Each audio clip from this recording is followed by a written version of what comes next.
Olberic is a warrior in Octopath Traveler 0. He boasts high physical stat, but lacks on the elemental side. He's tied for having the highest HP in the game, while having the lowest SP, elemental defense, and evasion. Now moving on to his skills, he has Level Slash, which deals sword damage to all enemies, costs 14 SP, is masterable, has a strength of 1.2 times power and 80 potency, and when you boost, you increase the potency by 88 per BP spent.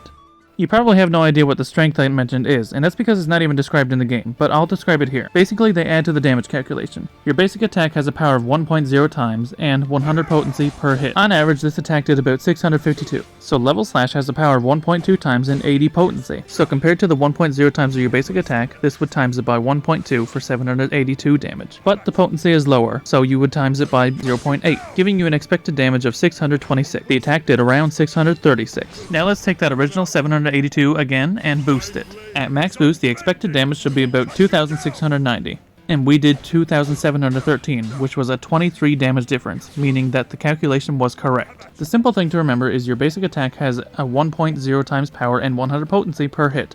With that knowledge, you can see the type of damage to expect out of a skill compared to it. How do I know these values? Well, there is actually a mod out there that changes all the skill descriptions to show these values in it. It was created by a user named Zarkadia, and I linked the mod in the description of this video. You should also know that this took so many attempts because for some reason this attack likes to crit a lot.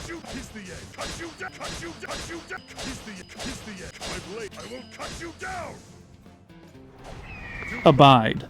Olberic raises his physical attack stat for 3 turns. It costs 6 SP, it is masterable, boosting increases the turn count by 2 per BP spent, and it gives 2 stacks of physical attack up, which is a 20% increase per stack. Spearhead. Deals spear damage to an enemy and acts faster on the next turn. It costs 9 SP, it is masterable, its strength is 1.2 times power and 100 potency, and boosting increases the potency by 110 per BP spent. Provoke. Attempt to draw the attention of all foes for 3 turns. It costs 6 SP, it is masterable, boosting increases the turn duration by 2 per BP spent, and it gives enemies a 50% chance to automatically target the caster with a single target attack while they're in the front row. Cross Strike. Deals sword damage to an enemy. It costs 12 SP. It is masterable. Its strength is 1.5 times power and 100 potency, and when you boost, it increases the potency by 110 per BP spent.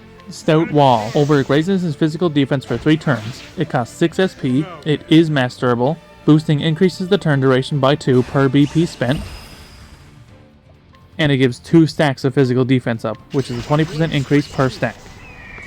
Wild Thrust. Deals spear damage to random enemies 3 to 5 times. It costs 29 SP, it is not masterable, its strength is 0.7 times power and 100 potency per hit, and boosting increases the potency by 90 per BP spent.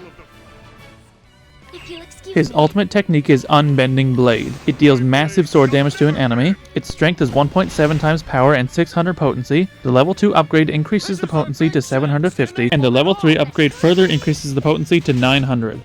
Now for his support skills. Cover. He jumps in front of a near-death ally that's about to take a single target hit. It is masterable, and he must be in the front row, and a near-death ally specifically means one with red health, or is on 30% remaining health. Physical attack plus 50. Raises the equipped character's physical attack stat by 50. It is not masterable. Physical defense plus 50. Raises the equipped character's physical defense stat by 50, and it is not masterable.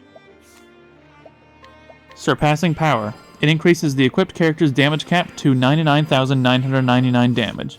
It is masterable. Olberic is quite formidable when it comes to his physical stats and tankiness, as he has some of the highest physical stats in the game, and he does have the highest HP in the game. But this is offset by the fact that he has the lowest SP and elemental defense, although these are easily mitigatable, as low defense isn't much of a problem. His high HP will make him a perfectly fine tank against elemental attacks.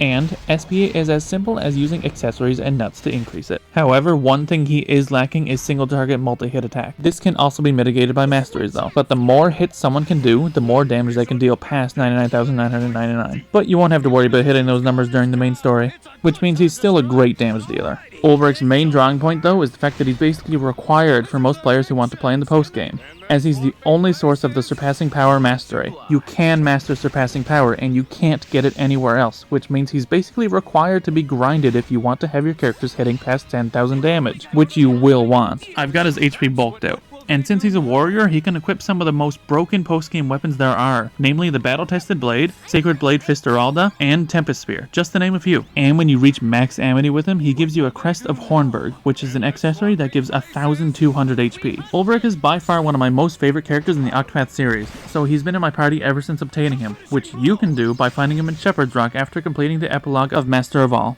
You'll have to complete a Traveler side quest to get him. And that's about all I wanted to say. Thank you so much for watching this far, and I hope you enjoyed it. Let me know if you want to see more videos like this for the rest of the cast, as I definitely plan on making more if you guys like it. And hopefully I'll see you in the next one.